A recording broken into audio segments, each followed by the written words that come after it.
പ്രിയപ്പെട്ടവരെ, നമസ്തേ. ഗ്ലോറിയ മീഡിയയുടെ കർത്തൃപാദത്തിങ്കൽ അല്പനേരം എന്ന പരിപാടിയിലെ പുതിയ എപ്പിസോഡിലേക്ക് നിങ്ങളെ ഏവരെയും ഞാൻ സഹർഷം സ്വാഗതം ചെയ്യട്ടെ. സ്കോട്ട്ലൻഡുകാരനായ സർ ആർതർ കൊനാൻ ഡോയിൽ എന്ന വിശ്വപ്രസിദ്ധ എഴുത്തുകാരനെ കുറിച്ച് നിങ്ങൾ തീർച്ചയായിട്ടും കേട്ടിട്ടുണ്ടാവണം. ഷെർലക് ഹോംസ് എന്ന കുറ്റാന്വേഷണ വിദഗ്ധനെ അവതരിപ്പിച്ച മഹാനായ എഴുത്തുകാരനാണ് അദ്ദേഹം.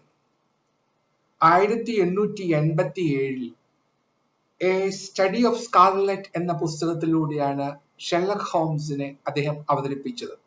അതിനുശേഷം ഒരുപാട് പുസ്തകങ്ങൾ എഴുതി, ഒരുപാട് ചെറുകഥകൾ എഴുതി.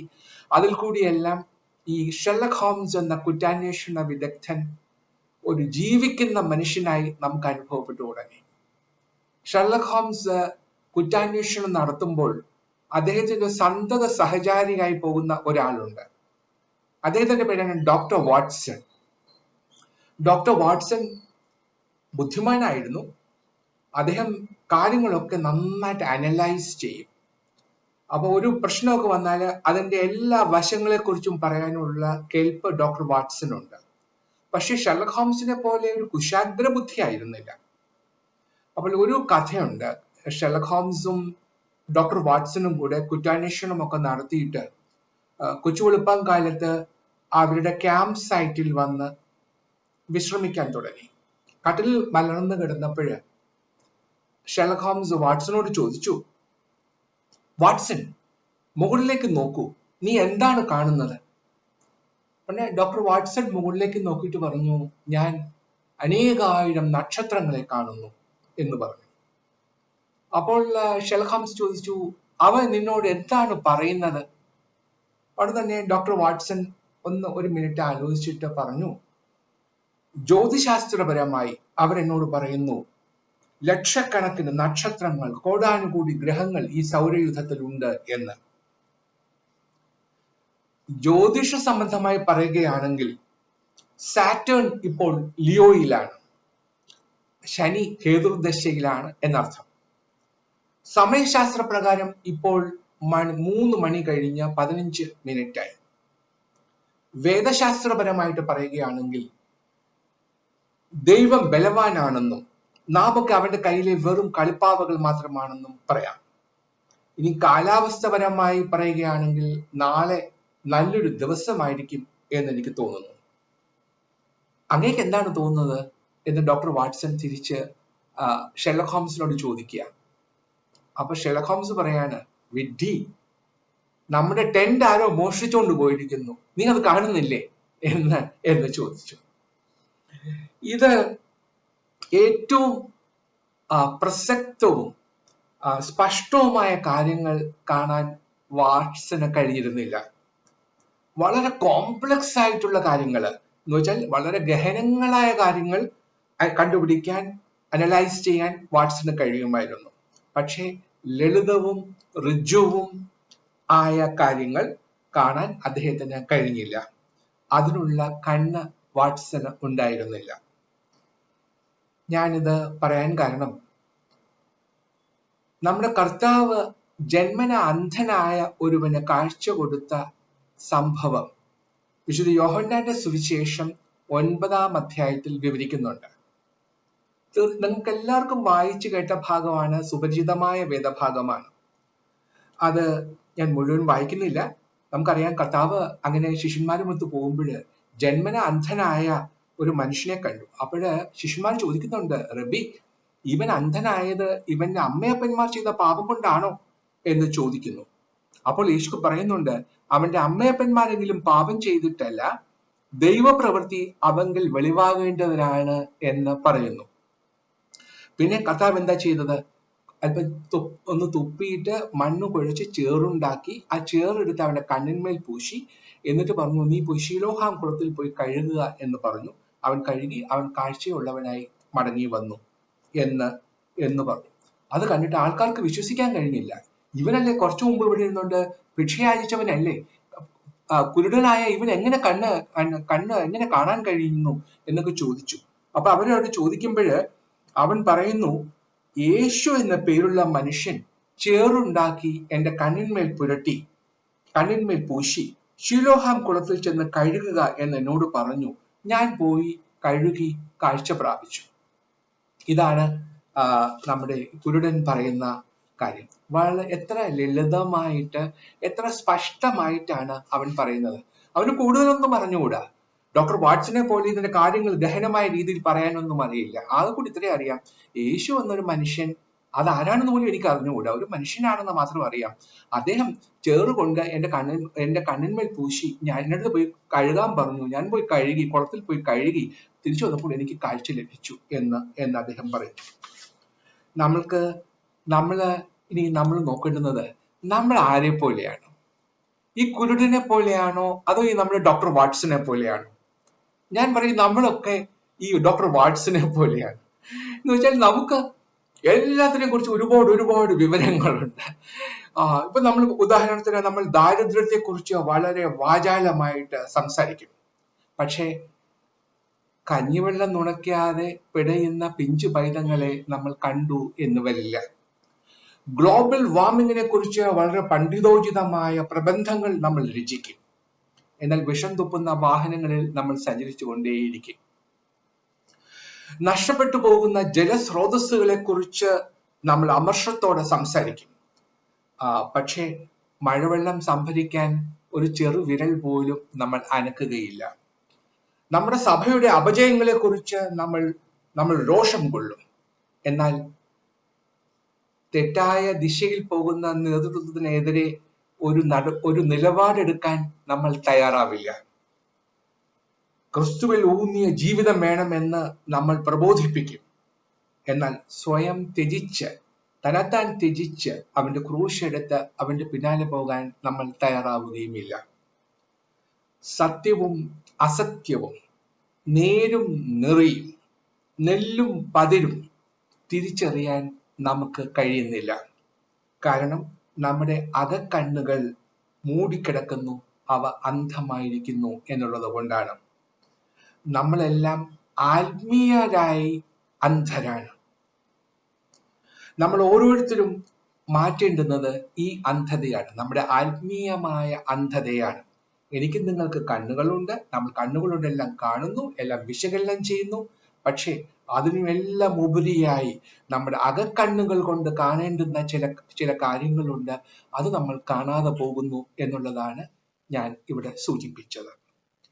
നമുക്ക് ഈ വേദഭാഗത്തിലേക്ക് ഒന്ന് തിരിഞ്ഞു നോക്കാം.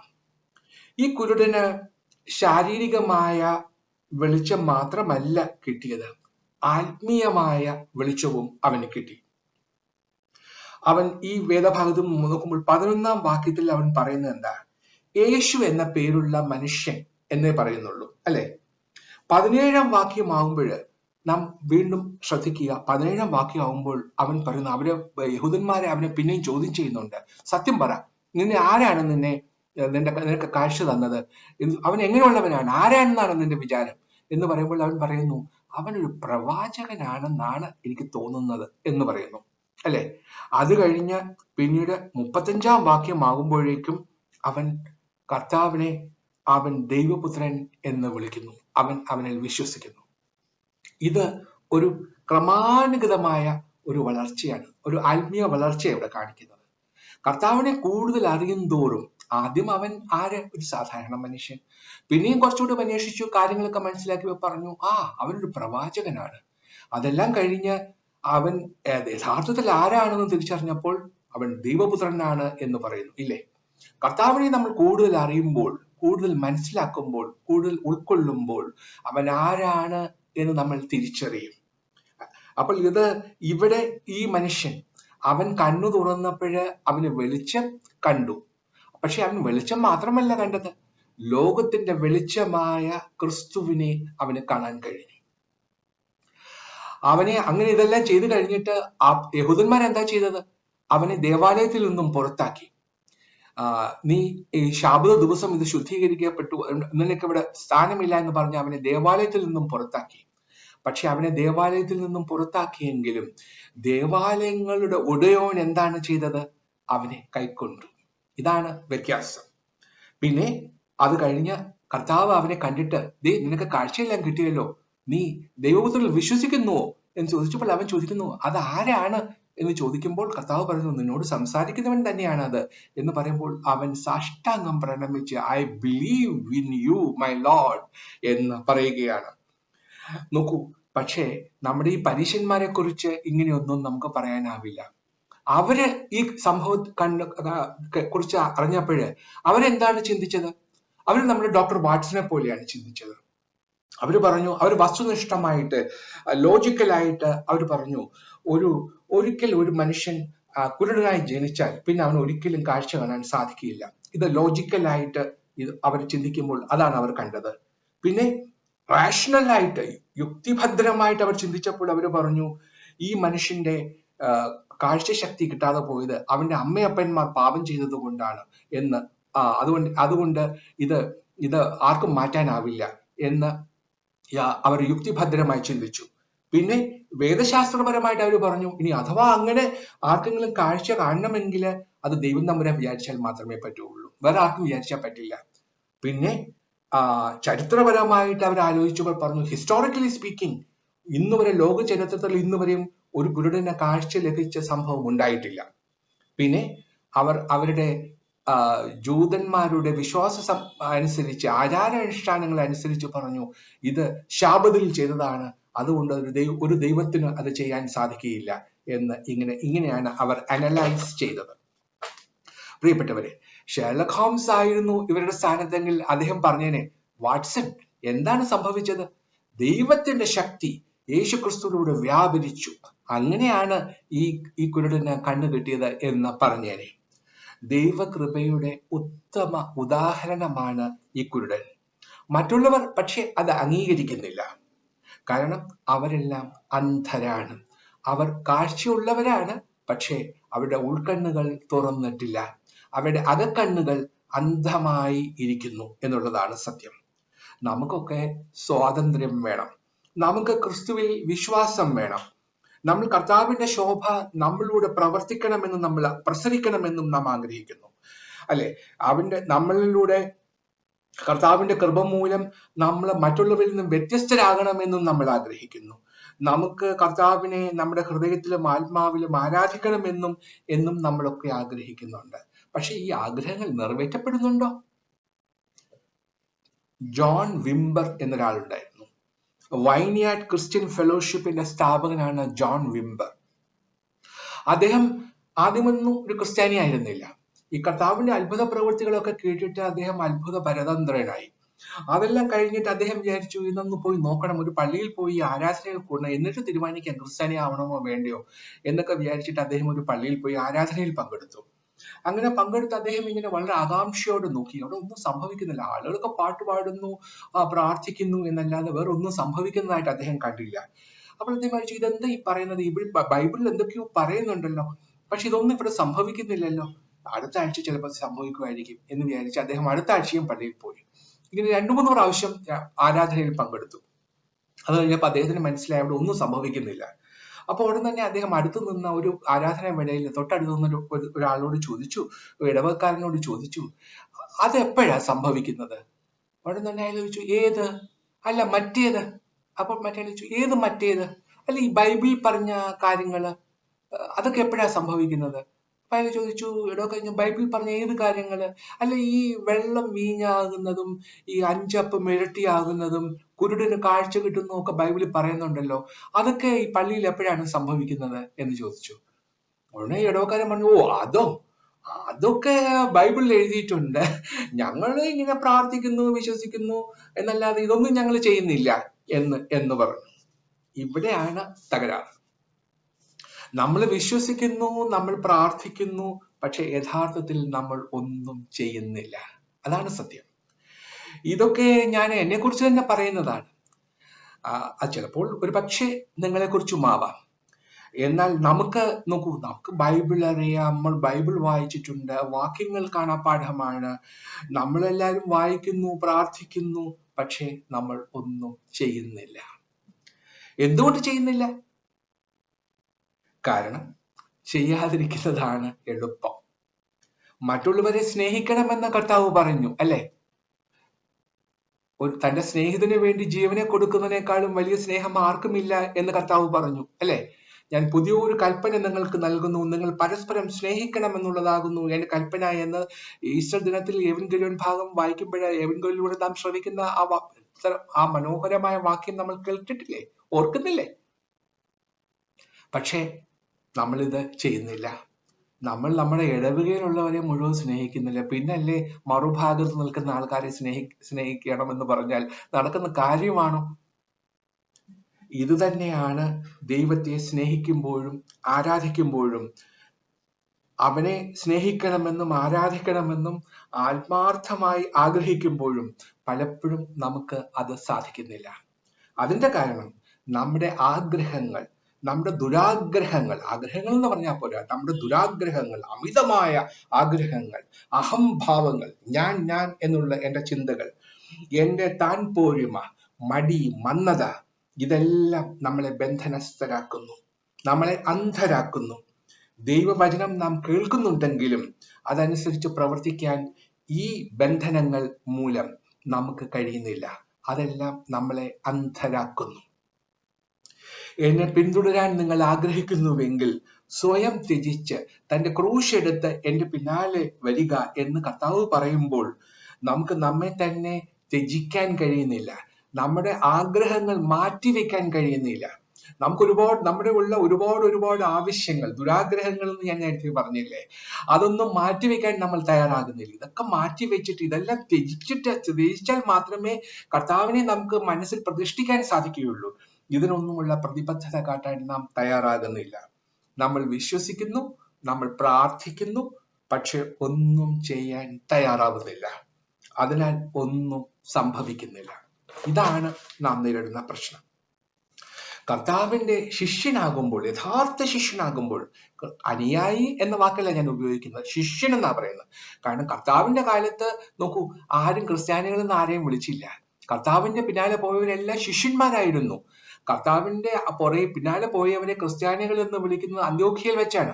അത് വളരെ നാൾക്ക് കർത്താവിന്റെ എല്ലാം സ്വർഗ്ഗാരോഹണം എല്ലാം കഴിഞ്ഞ അപ്പോസ്റ്റലന്മാരും അവിടെ പ്രവൃത്തി ആരംഭിക്കുന്ന സമയത്താണ് ക്രിസ്ത്യാനികൾ എന്ന പദം പോലും വരുന്നത്. അതിനു മുമ്പ് എല്ലാവരെയും ശിഷ്യന്മാരെന്നാണ് വിളിച്ചിരുന്നത്. അപ്പോൾ കർത്താവിന്റെ ശിഷ്യനാകുന്നത് മൂലം എന്താ സംഭവിക്കുക?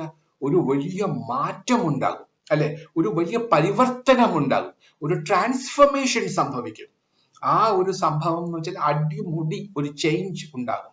കർത്താവിന്റെ ശിഷ്യനാകുമ്പോൾ ഉണ്ടാകുന്നത് അതാണ്. ഒരിക്കല്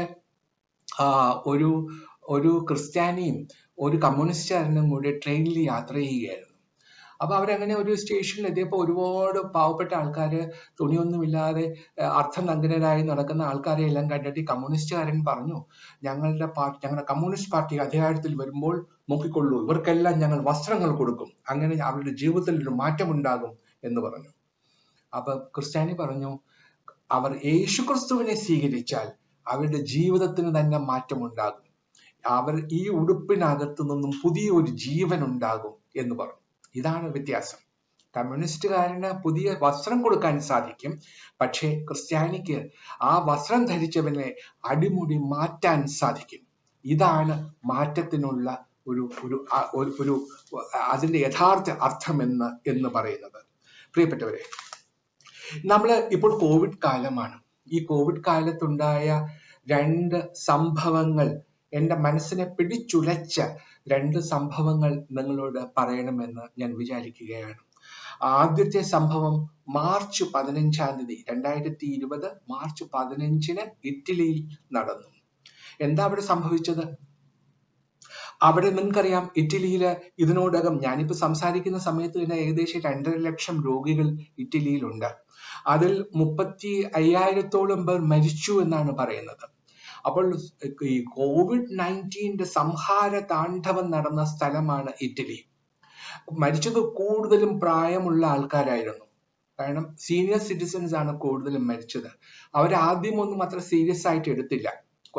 ഇതിന്റെ ഡിഫൻസീവ് മെക്കാനിസം ഒന്നും അവർ സ്വീകരിക്കാൻ തയ്യാറായിരുന്നില്ല. എന്തായാലും ഒരുപാട് പേർ മരിച്ചു. അവരെ കൂട്ടത്തോടെ അടക്കുന്ന ചിത്രങ്ങളൊക്കെ നമ്മൾ ഇന്റർനെറ്റിൽ കൂടെ കണ്ടതല്ലേ.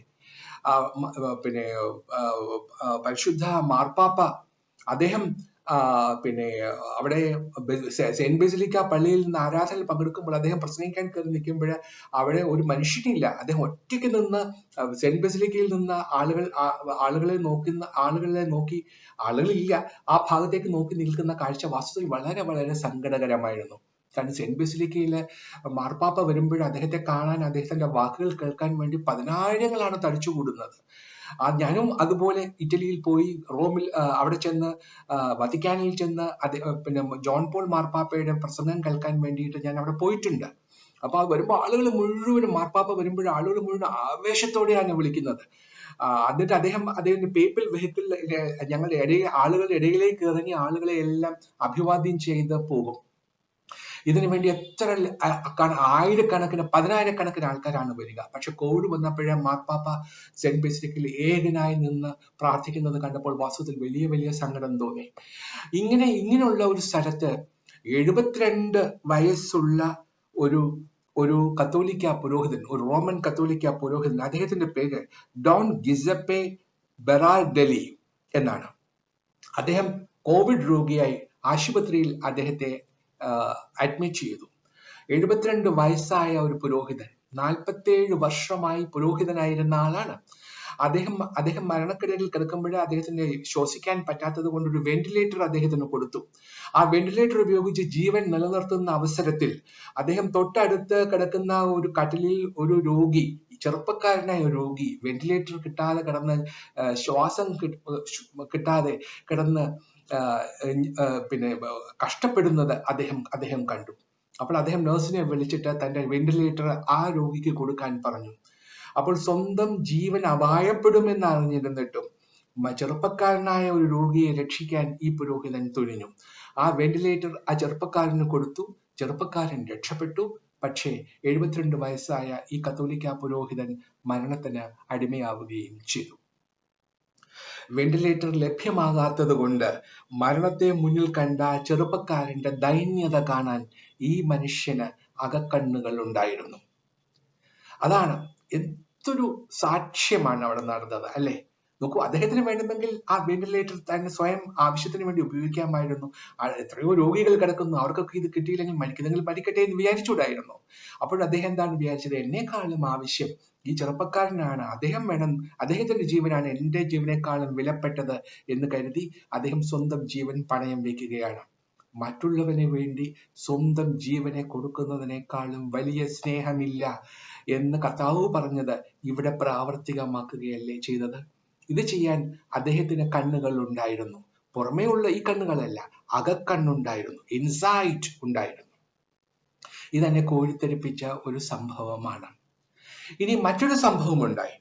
രണ്ടാമത്തെ സംഭവം നടന്നത് 2020 മെയ് മാസം, കഴിഞ്ഞ മാസം 25-ാം തീയതിയായിരുന്നു. അമേരിക്കയിലെ മിനിയാപോളിസ് എന്ന സ്ഥലത്ത് വെച്ച് 4 പോലീസ് ഉദ്യോഗസ്ഥർ ജോർജ് ഫ്ലോയി എന്നൊരു കറുത്ത വർഗക്കാരനെ പട്ടാപ്പകൽ നടു റോഡിലിട്ട് മുട്ടുകൊണ്ട് അയാളുടെ കഴുത്തിൽ ഞെരിച്ച് അമർന്ന് അയാളെ കൊന്നു. അയാൾ ചെയ്ത കുറ്റം നിസ്സാരമായ ഒരു കുറ്റം. $20 ഒരു ഫേക്ക് ബിൽ ഉണ്ടാക്കി എന്ന് പറഞ്ഞ്. $20 എന്ന് പറഞ്ഞാൽ 1400 രൂപ, അതിൽ കൂടുതലൊന്നുമില്ല. അങ്ങനെ ഒരു കുറ്റം ചെയ്തു. അത് തന്നെ ആ കുറ്റം ചെയ്തു എന്നുള്ളത് അറിഞ്ഞും കൂടാ. അപ്പൊ അങ്ങനെ കുറ്റം ആരോപിച്ചതിന് ശേഷം ഈ കുറ്റക്കാരനാണ് എന്ന ധാരണയിൽ ഈ മനുഷ്യനെ, കറുത്ത വർഗക്കാരനായ ഈ മനുഷ്യനെ കാറിൽ നിന്നും പിടിച്ചിറക്കി ഈ 4 പോലീസുകാർ അവര് 4 പേരും കൂടെ ചേർന്ന് വലിച്ചിറക്കിയിട്ട് ഡെറിക് ചാവുവിൻ എന്ന് പറഞ്ഞ 44 വയസ്സുള്ള ഒരു വെള്ളക്കാരൻ, അദ്ദേഹത്തിന്റെ കഴുത്തിൽ അയാളുടെ മുട്ടുകൊണ്ട് ഞെരിച്ചമർത്തി അയാളെ കൊന്നു. അയാൾ പറയുന്നുണ്ട്, എനിക്ക് ശ്വസിക്കാൻ കഴിയുന്നില്ല, ഐ കാൻറ്റ് ബ്രീത്ത് എന്ന് നിലവിളിക്കുന്നുണ്ട്. എനിക്ക് കുറച്ച് വെള്ളം വേണം, I want A little bit of water എന്ന് പറയുന്നുണ്ട്. എന്നിട്ട് ഐ കാൻറ്റ് ബ്രീത്ത് എന്ന് അയാൾ നിലവിളിക്കുമ്പോൾ ഇയാൾ അവസാനം മമ്മ മാ എന്ന് വിളിച്ച് അയാൾ ജീവൻ വെടിയുന്ന കാഴ്ച, ഹൃദയഭേദകമായ കാഴ്ച നമ്മളെല്ലാവരും ടെലിവിഷനിൽ കൂടെയോ അല്ലെങ്കിൽ ഇന്റർനെറ്റിൽ കൂടെയോ കണ്ടതാണ്. ഇന്നലെ ആയിരുന്നു അദ്ദേഹത്തിന്റെ കബറടക്കം. അതും നിങ്ങൾ TV-യിൽ കൂടെ കാണുകയോ അല്ലെങ്കിൽ പേപ്പറിൽ കൂടെ വായിക്കുകയോ ചെയ്തിട്ടുണ്ടാവണം. പ്രിയപ്പെട്ടവരെ, ഇത് ഞാൻ പറഞ്ഞത് ഇത് നമ്മളുടെ മനസാക്ഷിയെ ഞെട്ടിച്ച ഒരു സംഭവമാണ്. ഇതിനുശേഷം ലോകമെമ്പാടും പ്രതിഷേധങ്ങളുണ്ടായി. അമേരിക്കയിൽ വൻ കലാപം തന്നെ ഉണ്ടായി, അല്ലെ?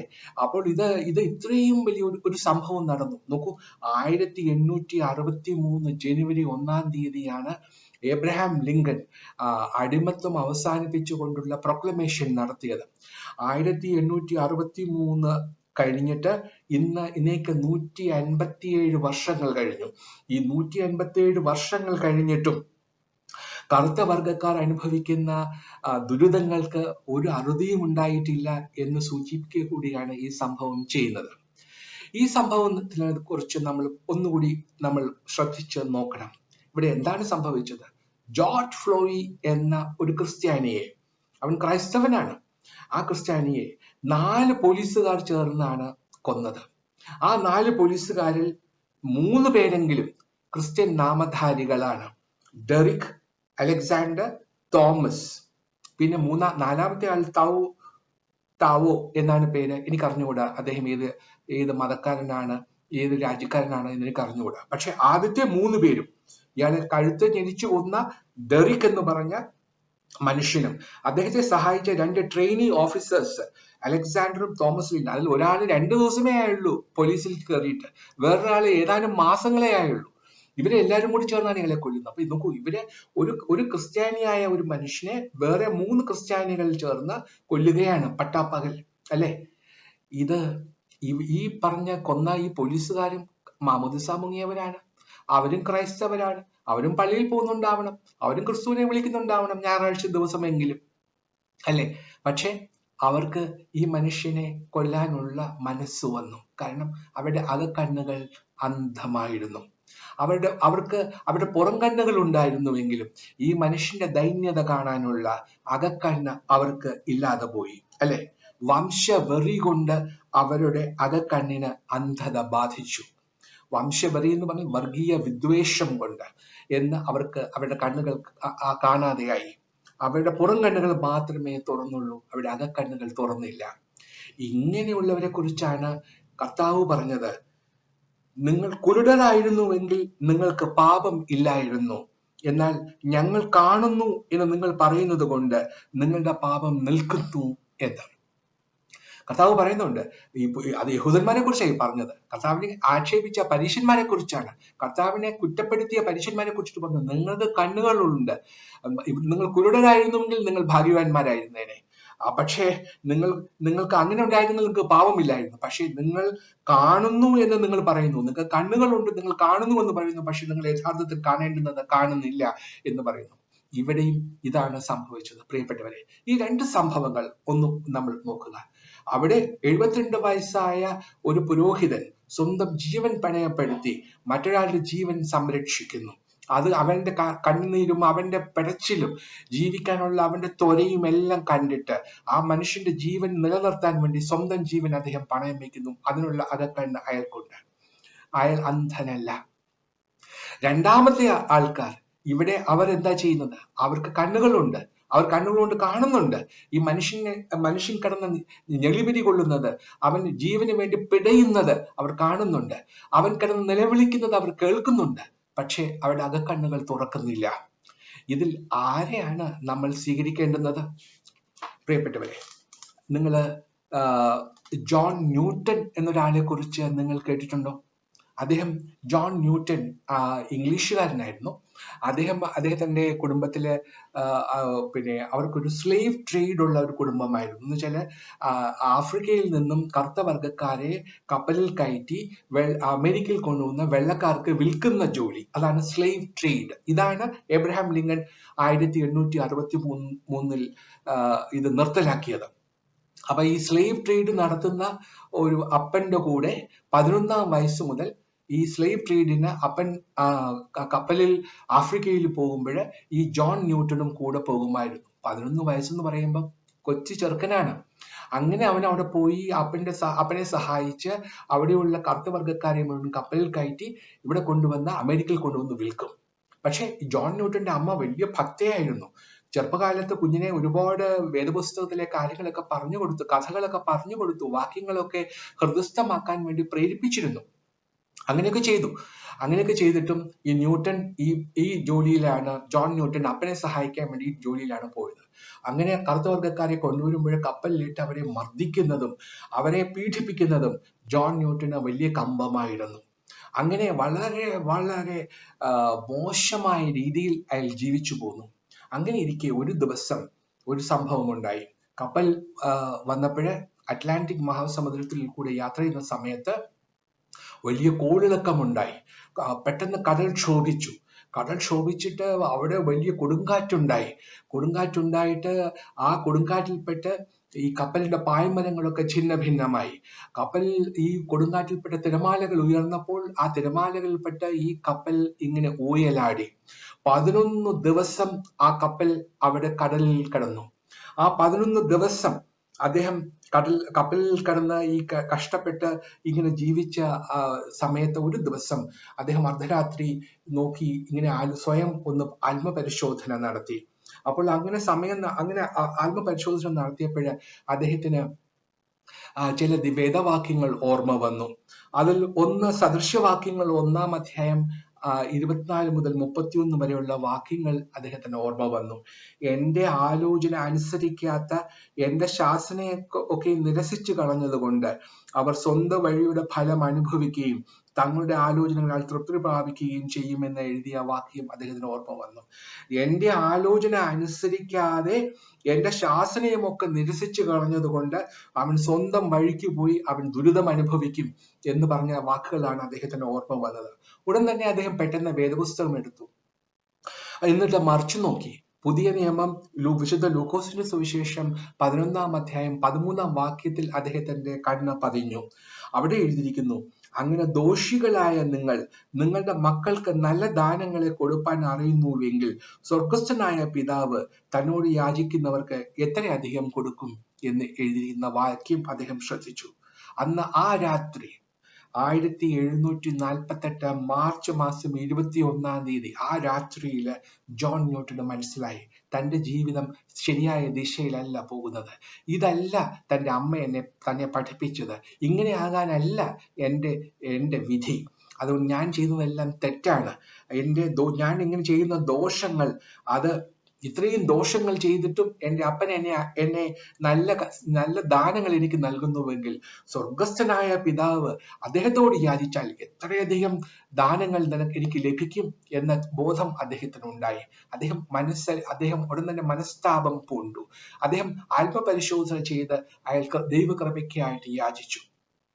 അങ്ങനെ യാചിച്ച് പൊട്ടിക്കരഞ്ഞുകൊണ്ട് താൻ ചെയ്തു പോയ സമസ്ത അപരാധങ്ങളും ക്ഷമിക്കണമേ, എന്നോട് കൃപ കാണിക്കണമേ, എന്നോട് എന്റെ പാപങ്ങൾ പൊറുക്കണമേ, ഞാൻ ചെയ്ത ഈ കറുത്ത വർഗക്കാരെയോട് ഞാൻ പീഡിപ്പിച്ചതെല്ലാം ദൈവമേ നീ പൊറുക്കണമേ എന്ന് പറഞ്ഞ് പൊട്ടിക്കരഞ്ഞുകൊണ്ട് ഈ ജോൺ ന്യൂട്ടൺ കർത്താവിനോട് നിലവിളിച്ചു.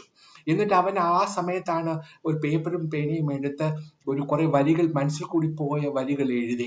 ആ വരികളാണ് ലോക പ്രശസ്തമായ ഒരു പാട്ടായിട്ട് മാറിയത്. അമേസിംഗ് ഗ്രേസ് എന്ന് കേട്ടിട്ടില്ലേ? Amazing grace, how sweet the sound that saved a wretch like me.